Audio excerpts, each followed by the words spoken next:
This is Cage Mind's MMA show. I'm Mika Frankl. Whether you're watching or listening, I appreciate you. Please like, share, and subscribe. Visit the website. It's cageminds.com. And new merch is available by going to nmproshop.com. It'll redirect you. You can scroll down, click on the Cage Minds section, and boom, check it out. We got new coffee mugs, beanies, hoodies, and the original official tee, all available. New designs coming your way soon.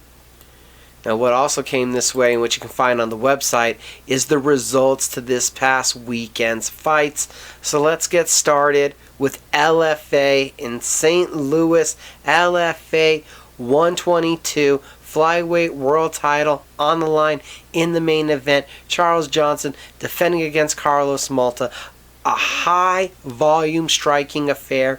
Malta, the unbeaten Brazilian, winging the overhand rights. Our defending champion answering back with the counter left hooks. Johnson also on the defensive side doing a very good job of rolling with the Malta strikes. But Malta in the later rounds found a high kick, a big right hand, caused swelling around Johnson's left eye. And then into the end of that fourth round, Johnson is cut under that right eye. The defending champion back against the wall, puts the pedal to the metal in the fifth round. Slams his foot on the gas as soon as the whistle blows, and the left cross is lighting up Malta. A big left hook hurts the Brazilian, a straight right for the knockdown, and the St. Louis native finishes the fight off with the hammer fist, defends the title. So from interim champion elevated to the full champion, 2 title defenses under his belt. Charles Johnson more than ready for that call-up to either one championship or the UFC. This guy deserves to be on the biggest stage in MMA for the flyweight division. In the co-main event, calling the Brazilian body snatcher, Arthur Estrazulis, the body kick, the toes, digging into the Brant Moore liver. Moore trying to tough through the pain. Another nice little left hook drops Moore, and Estrazulis with the knockout victory. Calls for his opportunity in the UFC. Says he'll fight anybody on any time. And we know from seeing him in LFA, Bellator, Estrazulis is non-stop excitement. In the welterweight division, Sirac Shields defeats Jeremiah Cutright. Cutright not able to answer the bell to start the third round after 10 minutes of being underneath Shields. Devastating grappling. Sirac improves to 3-0, and the night opened up. Dan Moriarty gets dropped by knees in the second round, but pulls out the heel hook submission to hand Jet Schnell the loss. Schnell with an amazing first round, but man, what a comeback from Moriarty. That takes us to Saturday night, UFC 270 from the Honda Center in Anaheim, California. The championship doubleheader at the top of the card. The main event, heavyweight title unification, and still your undisputed heavyweight champion of the world, Francis Ngannou. But surprisingly, and if you had Ngannou winning by wrestling heavy, control heavy, decision, please go play the lottery. I insist. It has to be your week. That one surprised all of us. The judges score it 3 rounds to 2. That's 48-47. That's 2 judges for Ngannou. And the final judge goes 49-46. That's 4 rounds to 1. Surprising to me, a judge scores the first round to Ngannou, a round where Ngannou outstruck the champion 24-14. And there was also a missed low blow, a left hook from Ngannou that strayed directly south. Second round, 19-10 in landed strikes for Ngannou, who also seemed to have a lot of success in the clinch wearing on Ngannou. Now in the third round, this is where everything has changed, and you've all seen the highlight now. We're talking about the slam. The high kick is caught, and Ngannou puts Ngannou on his back. 2 minutes of control time, and in all 2 minutes, Ngannou lands 2 ground strikes. 2 ground strikes in 2 minutes of control. In all, it's 19-11 Ngannou in that third round in landed strikes. So we got 2-1 after 3. Go to the fourth round. Ngannou 3 minutes, a top time. It's 18-15 in landed strikes in that round for Ciryl Gane. You deep dive into those numbers a little bit more because we know there was a lot of leg touching from Ciryl Gane. Significant strikes in round 4. We're talking 16-7 for Ciryl Gane, and that is counting 3 minutes of being controlled by Francis Ngannou, who landed 1, I counted, a singular ground strike in that entire 4th round, but did have 3 minutes of control, so he did take the majority of that round. Then to round 5, pretty much feels like the majority of us, except for that one random judge, has this fight tied 2-2 at this point. Not much debate about the 4th round, even though there's a lack of damage. It's kind of surprising that Ngannou is allowed to keep the ground control going without advancement, without damage, without threaded submissions. 5th round, in all after it, 7-5 in landed strikes for Ciryl Gane. 0 strikes for Francis Ngannou, who got a reverse after getting taken down. Got popped with the jab, hit with the body kick, taken down, reverses Ciryl Gane. Gane fights his way back to the top position, makes the blunder of a mistake that we all understand cost him the fight by falling back, going for a heel hook on Ngannou.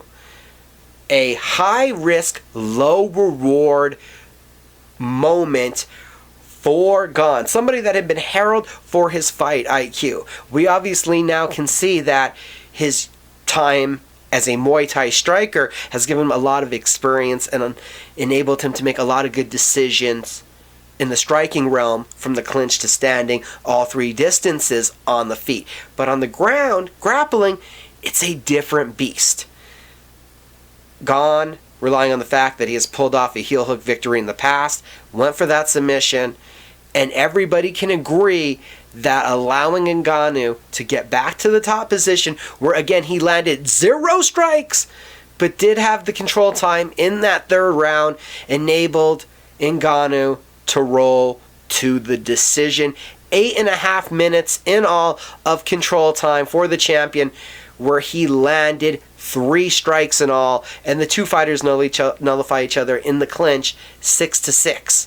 So my biggest question walking away from this grappling heavy, 0 damage performance of Ngannou is, why did the fight stay on the ground for so long? Why was there never warnings and a sense of urgency implied from referee Herb Dean of urgency? Make something happen. You want to keep the fight here. Improve your position. Go for a finish. In all, we can agree that the heel hook by Ciryl Gane cost him the fight, cost him the world title. It was a bad move because the man attempted to finish the fight. The only person who attempted offense in the 5th round was Ciryl Gane. Now, whether we can say it was a smart move or not, he's the only one that went to strike, went for a submission, attempted to finish the fight, which I thought is what we reward in MMA. It's actively trying to finish the fight, not actively trying to lay on top and just control.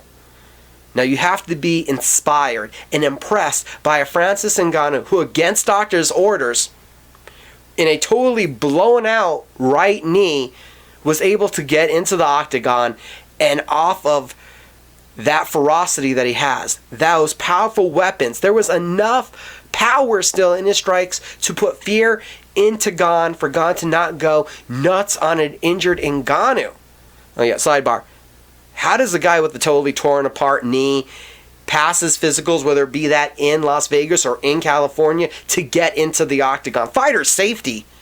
I'm glad to see that our debate on the oblique kicks is totally over with, because the fear of the damage the oblique kicks could cause would be destroying somebody's knee. Well, Francis Ngannou got in the octagon without a knee, and it seemed to not serve a problem at all, not be a hindrance So I guess we're past worrying about somebody's injured knee because we'll let him fight on a totally blown out one anyway. I think that the fight was a lot closer than people are saying. Yes, the decision goes in favor of Ngannou. And if that's what you want to say, that the control time is what matters, I'd just like to know when we got rid of stand-ups for inactivity in the sport.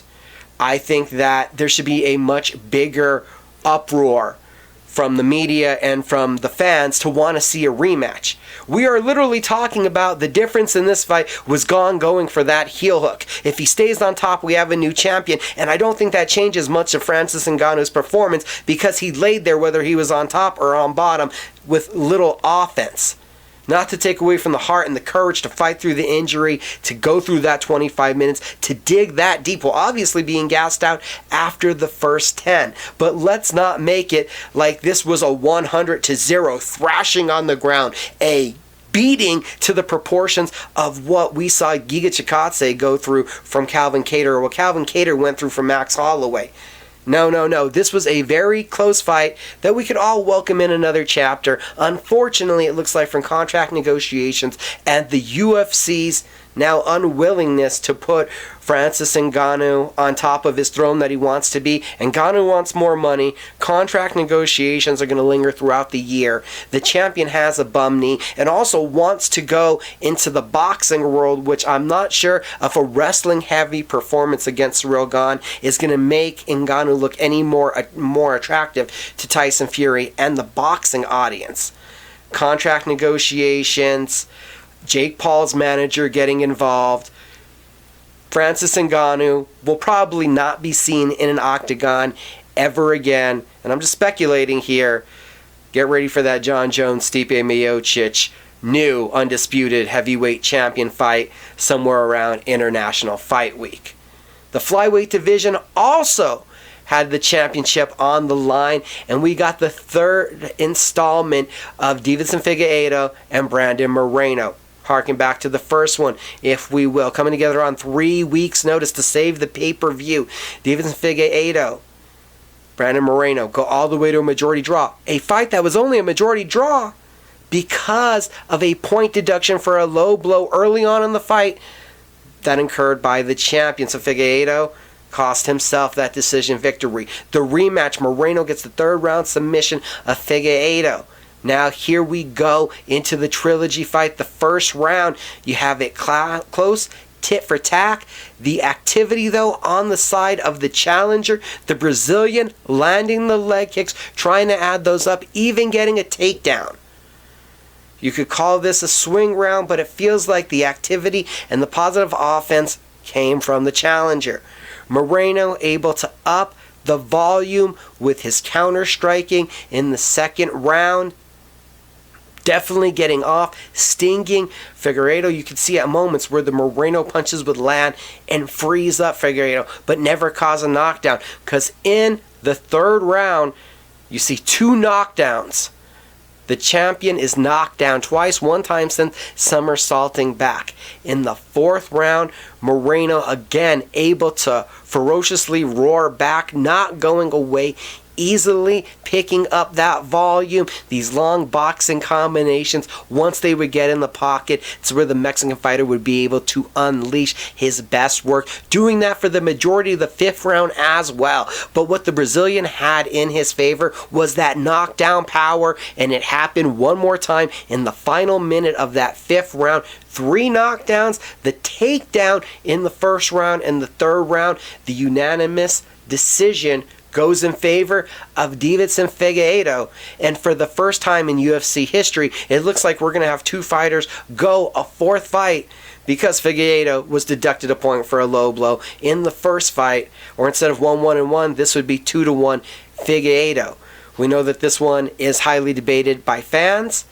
I could understand the contentiousness, but if you've ever heard judges do interviews, it's the devastating strikes, it's the significant strikes. Knockdowns count and matter more than takedowns, more than the volume. Deiveson Figueiredo made a minor but impactful adjustment heading into this fight. Instead of a sprint, and then being overwhelmed by Moreno, which seemed to happen in the rematch, you saw a sprint and a recomposure of himself. Because Figueiredo and his corner, they were able to figure out Moreno is great in the firefight, but he's not exactly initiating the offense. He's great at taking advantages of openings that he finds, but he doesn't really create them. And it was always Figueiredo creating the exchange.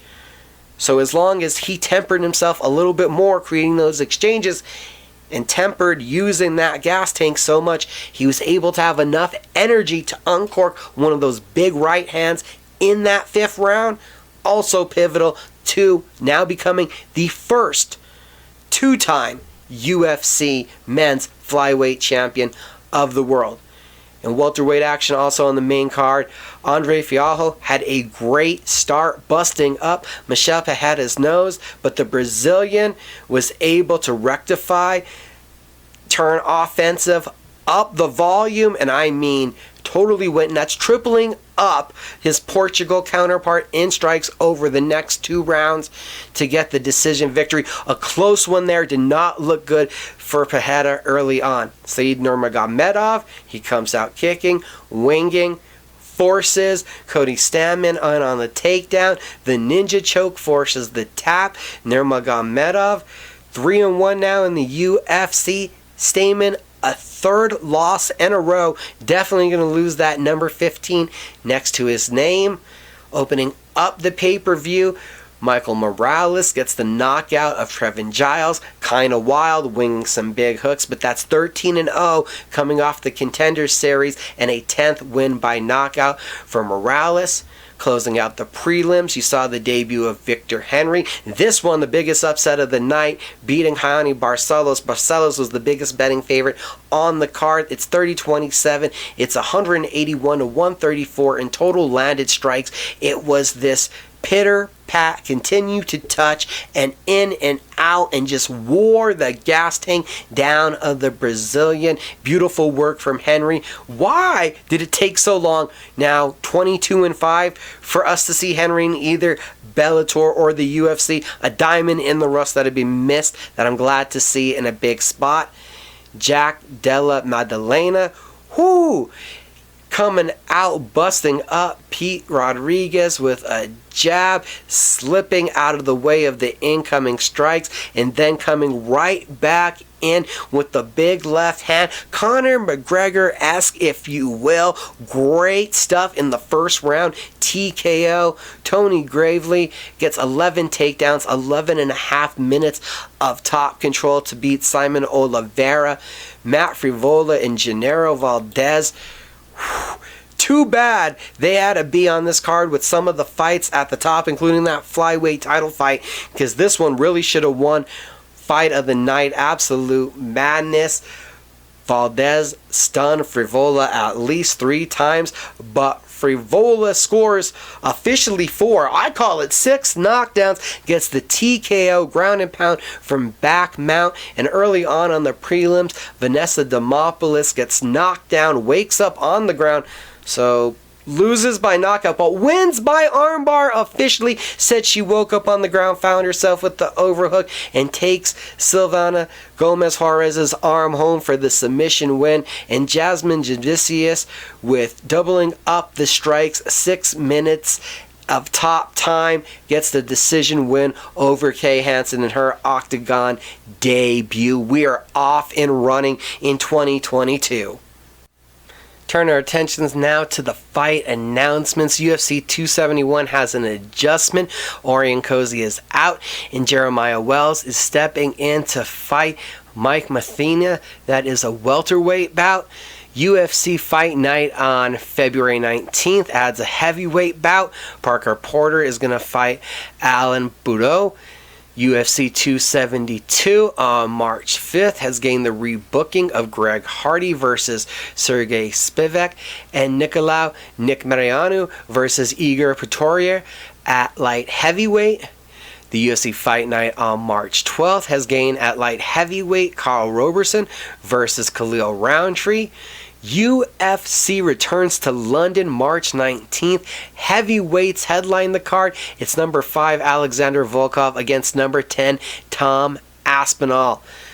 Also in heavyweight ranked action, number 8, Shamil Abdurrahimov will take on number 15, Sergey Pavlich. In ranked featherweight action, number 7, Arnold Allen's going to welcome number 8, lightweight Dan Hooker back down to 145.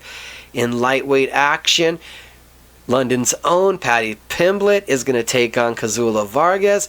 And in welterweight action, Gunnar Nelson faces Claudio Silva. UFC 273 on April 8th has gained the rebooking of Vic Pichel versus Mark Madsen. UFC Fight Night on April 16th gains at heavyweight Martin Buday versus Chris Bennett. Miguel Baeza versus Diego Lima at welterweight. Rafa Garcia versus Jesse Ronson at lightweight. Dakar Close versus Brandon Jenkins also at lightweight. And in middleweight, you have Kai Barallo versus Gadin Omar Gazina. Then you have on the UFC Fight Night April 23rd, Dean Barry versus Mike Jackson. At welterweight, in women's flyweight action, Macy Barber versus Montana De La Rosa. April 30th UFC Fight Night, you got a women's flyweight action, Gina Mazzani versus Shani Young, and Mike Breed versus Natan Levy at lightweight. In women's flyweight action, Antonina Shevchenko versus Courtney Casey, and in men's flyweight action, Daniel De Silva versus Francisco Figueiredo, the brother of the champion. UFC 274 on May 7th will be headlined by Glover Teixeira, Yuri Prochazka for the UFC light heavyweight title, the Brazilian making his first defense. The card, which is expected to be in Brazil, has also gained in a women's featherweight matchup. Featherweights, yes, I bet you didn't expect to hear that one. Norma Dumont versus Macy Chiasson. And the UFC Fight Night for May 14th has two women's flyweight bouts to announce. Andrea Lee versus Viviana Araújo. And I believe you've already heard this other one. Lauren Murphy welcomes down former women's bantamweight champion Miesha Tate. We've got some Bellator news for you guys. Bellator 274. February 19th has gained the return of Brendan Ward. He'll be taking on Brandon Bell. Avi Gonzalez will be taking on Bobby King. And Christian Edwards takes on Kevin Hanley. Those will all be on the prelims. The main card has gained Deanna Bennett versus Justine Kish. Bellator 276 on March 19th is speculated to be headlined by Patricky Pitbull's first lightweight title defense, and it looks like that's going to come against Sydney Outlaw. Legacy Fighting Alliance has announced LFA 124 for February 11th. The main event will be in the flyweight division. UFC vet Jussier Formiga against Felipe Bones, and also at flyweight, Winston Ramos will take on Clayton Carpenter. In PFL news, the Challenger Series will take place over 8 weeks. Consecutive Friday nights starting February 18th. All events taking place at Universal Studios in Orlando, Florida. The first event on February 18th will be headlined and is featuring light heavyweight action. Main event, Josh Silveria, the former 2-division LFA champion, against Muhammad Jun. The second week of action on February 25th features welterweights Michael Lilly and Jar Hussein Ali Salwa will headline that card. On tap for this week, start off with one championship, one only, the Brave, and it's headlined by featherweight Grand Prix kickboxing semifinals. Sittachai Sitsang Pilong and Davia Karia in the main event, and Joe Nanua versus Ching is Alavazaz in the co-main event. For the first time on Friday night, Eagle FC, Habib Nurmagomedov's promotion, is here in America. It's their debut, the main event. Tyrone Spong, the king of the ring, incredible kickboxer, unbeaten boxing, and unbeaten 2-0 in MMA. We haven't seen him in the cage since 2013 in World Series of Fighting. is back. Going to be facing Sergey Karatanov. Vicious striker, 33-9, 21 knockouts in MMA. Huge success in Bellator and M1. Also a professional kickboxing and boxing background. Somebody getting knocked out in the main event of Eagle FC 44. Co-main event, it's at light heavyweight, and it's a return of the former UFC light heavyweight champion of the world, Sugar Rashad Evans. First fight in 3.5 years. He's going to take on Gabriel Checo, a veteran of Bellator, the LFA. I've seen him quite a few times. Also on that card, bantamweight action. Couple UFC vets. Former title challenger Ray Borg won a decision in Abu Dhabi at UAE Warriors last June. He's going to be taking on Cody Gibson, who's on a 3-fight win streak, coming off of a victory over John Dodson. Got names like John Howard taking on Ramans Kurmagomedov. 9-0, 5 wins by submission. Anthony Nchikawani returns. He had a knockout win at Jorge Masvidal's Gamebred FC3 Bare Knuckle MMA, putting the gloves back on. You got PFL vets like Armen Osipov and PFL lightweight finalist Loki Rashibavov takes on Bellator vet Zach Zane. UFC vet Jorgen De Castro taking on Bellator and LFA vet Sean Archer. You got Bellator vet Sean Bunch, LFA vet DeMarcus Jackson. Habib putting a lot of familiar names against international talent. You can watch this first card and sign up to watch the Eagle FC cards for free at FlexCast or just by going to eaglefc.com. That's Friday night. And then Saturday in the desert, Footprint Center, Phoenix, Arizona. The UFC just figured out who their undisputed heavyweight champion is, and it's time for Bellator to do the same. Bellator 273, Ryan Bader and Valentin Moldavsky look to unify the heavyweight title. First heavyweight fight for Bader since September 2019, a no contest against Czech Congo for an eye poke. He then went back up to light heavyweight, or back down I should say, to light heavyweight for the Grand Prix. 1-2 since there, losing the title, beating Machida, losing to Corey Anderson. On the other side, Russia's Valentin Moldavsky, a Fedor protege. Oh yeah, Fedor got knocked out in the first round by Ryan Bader. That's how Bader won the heavyweight Grand Prix. Moldavsky is 6-0, 5 wins in Bellator by decision, including the decision over Timothy Johnson to win the interim title. So you're looking at a traditional college wrestler in Bader who has shown to have exceptional boxing and very good speed at heavyweight, maybe getting a little long in the tooth at light heavyweight, against a tight technical Moldavsky with a very good clinch and Greco wrestling Roman game, able to nullify that wrestling of Johnson and even put Johnson in trouble with a big right hand.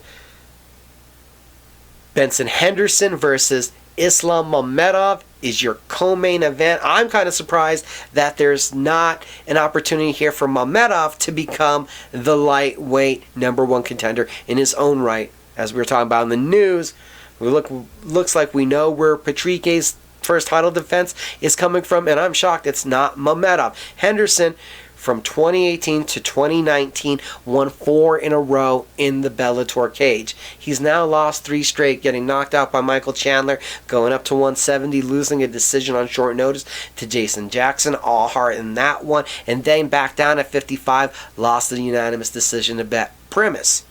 Mamedov hasn't fought as often as a lot of guys. 3-0 in his time in the World Series of Fighting, 4-0-1 in his time in the PFL, and he beat Brett Primus by decision in July in his Bellator debut. The win over the former champion, looking to rack up another big name, Nurmagomedov. I think that the Russian challengers are starting to stack up on the Brazilian champion.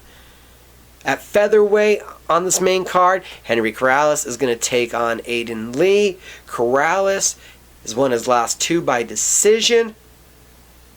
Aiden Lee, an English submission artist. Corrales came in unbeaten to Bellator, and he's had his ups and downs, but he's gotten better every step of the way. Welterweight division, Sabah Hamasi, big-time knockout artist, takes on Jalil Willis. Willis has very good striking coming out of Stanford MMA camp and can mix in the wrestling. Incredible wrestler and submission artist Darian Caldwell is going to take on former TUF winner Enrique Brazola. You have Syed Awad taking on talented prospect Chris Gonzalez. Unbeaten Dalton Rosa takes on Dwayne Johnson. Not The Rock, but he has half his wins by knockout. Lucas Brennan, unbeaten 5-0, takes on Ben Lugo. Both guys have 4 of their 5 wins finishes. And Big Tuna, Ben Paris, is back at the opening fight of the card. The light heavyweight scored the huge upset knockout of Christian Edwards in his promotional debut. Let's see what he can do in the sophomore performance. Not the body that everyone would expect of a top prospect, but definitely the performances of a fighter being put on the map. It's CageMinds.com is the website. Cage Minds Combat Sports News on Facebook. At Cage Minds MMA on Twitter, at Cage Minds _CSN for Combat Sports News over on Instagram.